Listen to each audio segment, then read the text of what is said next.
Seterusnya dijemput perwakilan DB N02 Temenggor untuk membahaskan usul.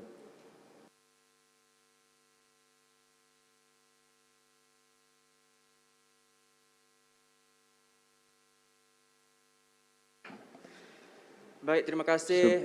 Maaf, sebelum itu saya ingin mengambil perhatian semua perwakilan merujuk kepada Perintah Tetap Perkara 29/6, seseorang perwakilan tidak dibenarkan menyebut nama perwakilan lain.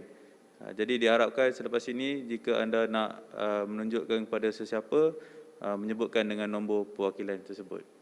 Silakan, Temenggor. Baik, bismillahirrahmanirrahim. Terima kasih yang berbahagia Timbalan Speaker. Assalamualaikum warahmatullahi wabarakatuh dan salam sejahtera.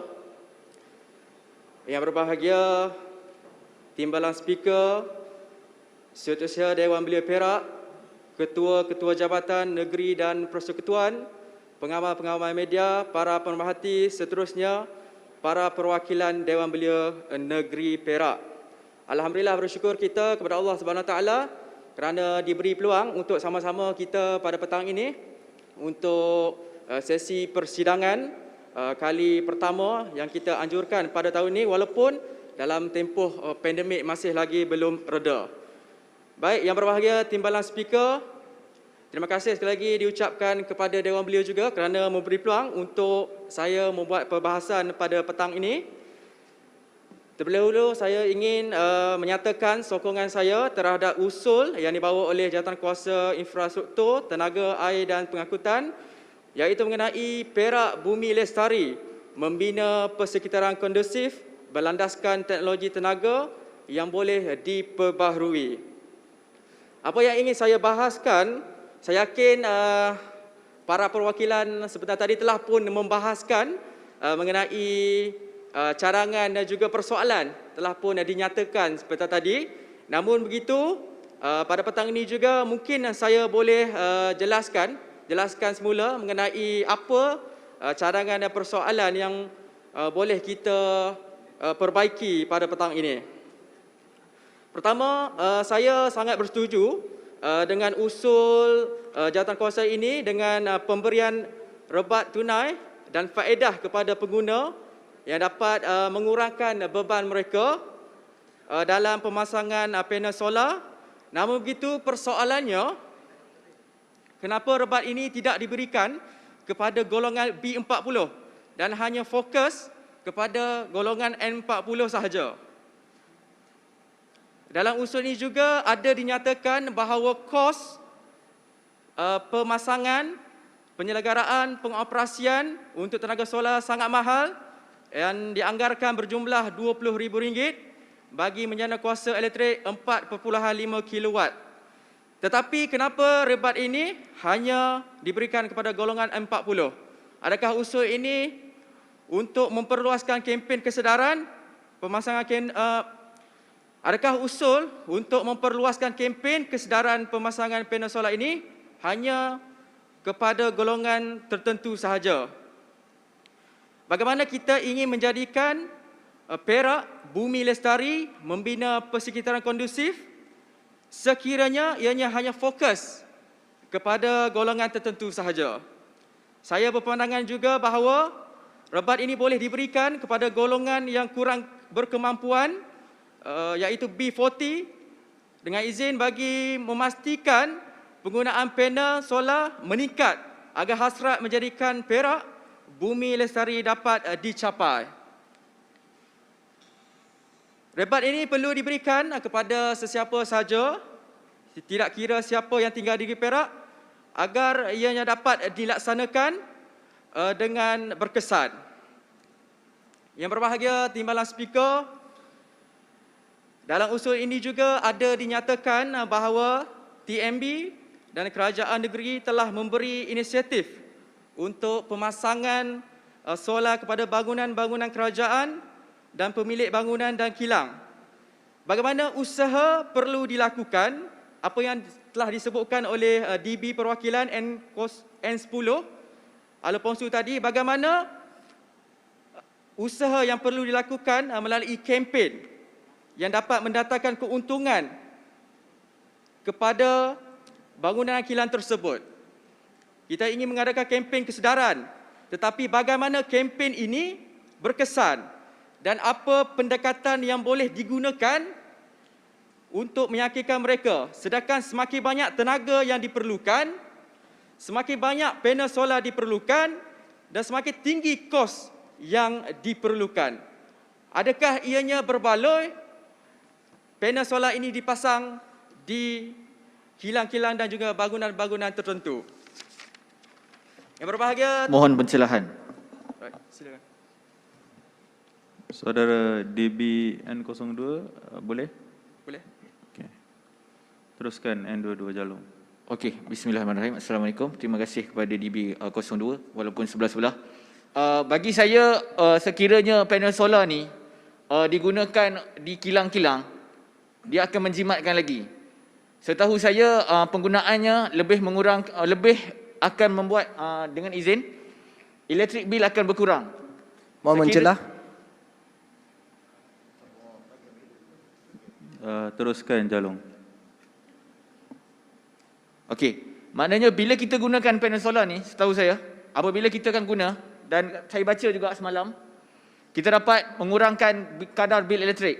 Di mana semakin banyak kita gunakan panel solar, walaupun dengan kos yang tinggi, sedangkan sekiranya kilang tu menggunakan 24 jam penggunaan mesin, dia akan mendatangkan berbulan banyak kos penggunaan bil elektrik, pembayaran. Tapi sekiranya inisiatif penggunaan solar ni dilakukan, saya rasa ia akan mengurangkan defisit kos untuk pengeluaran pembayaran untuk pembayaran elektrik. Sekian, terima kasih. DB Pasir Berdama. Nak bertanya soalan ke nak minta pencerahan Minta pencerahan daripada Temenggong? daripada N27 Jalong. Untuk makluman, ini adalah floor Temenggong. Jadi saya tidak benarkanlah. Teruskan Temenggong. Baik, terima kasih yang berbahagia timbalan speaker. Baik, saya juga menyokong apa yang telah diperkatakan oleh perwakilan N19 Cenderuh dan juga N20 Lubuk Merbau yang menyatakan bahawa jika kita ingin memperkasakan dengan perluasan pemasangan panel solar, kenapa tidak kiranya semua bangunan kerajaan di negeri Perak perlu memulakannya terlebih dahulu untuk memastikan masyarakat sedar tentang keuntungan daripada pemasangan panel solar ini sendiri. Mohon izin mencelah. N02 Temenggong, anda ada celahan daripada... Baik, silakan.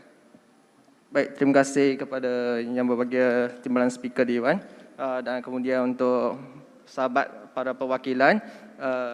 Seperti yang kita faham, memang solar ni satu inisiatif yang bagus in terms of kita dengan izin dari segi pengurangan bil. Tetapi kalau kita lihat dari aspek yang lebih besar, ia memerlukan satu cost maintenance yang agak tinggi.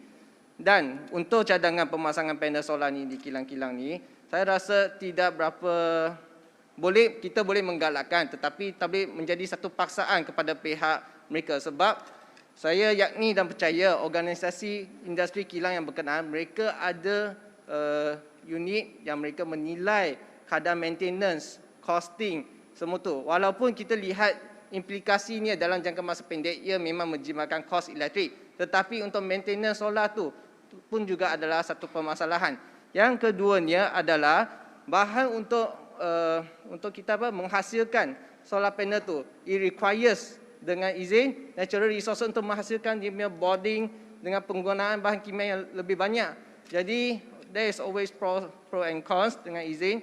Jadi hopefully mungkin cadangan panel solar ini kita lebih kepada menggalakkan, tetapi untuk macam menyeru untuk melaksanakan rasanya tidak. Kalau kita lihat kerajaan hari ini, cadangan untuk pemasangan panel solar telah pun kerajaan telah bawakan sejak beberapa tahun lagi. N55 boleh ringkaskan soalan?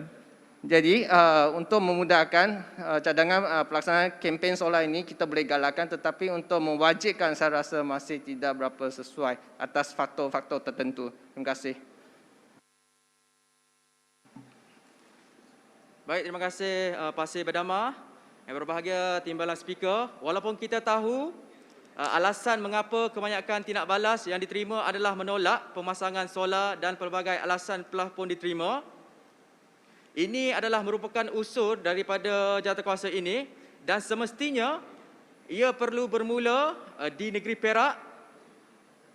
Bagaimana usul ini dapat diteruskan kalau bangunan kerajaan negeri Perak sendiri tidak ingin memasang panel solar atas alasan ingin mengekalkan nilai estetika bangunan tersebut? Mohon pencerahan. Maaf kerana masa temungo pun sudah habis. Jadi sila ringkaskan rumus perbahasan ini. Baik, terima kasih yang berbahagia Timbalan Speaker. Untuk itu saya N02 Temengor menyokong usul Perak Bumi Lestari membina persekitaran kondusif berlandaskan teknologi tenaga boleh diperbaharui. Mohon Jawatankuasa Infrastruktur Tenaga Air dan Pengangkutan Awam menerima dan memperhalusi cadangan dan persoalan yang dibawa oleh saya dan juga perwakilan-perwakilan lain. Sekian. Assalamualaikum warahmatullahi wabarakatuh. Terima kasih saudara N02 Temengor. Seterusnya dipersilakan perwakilan DB N09 Kuala Kurau untuk menggulung perbahasan.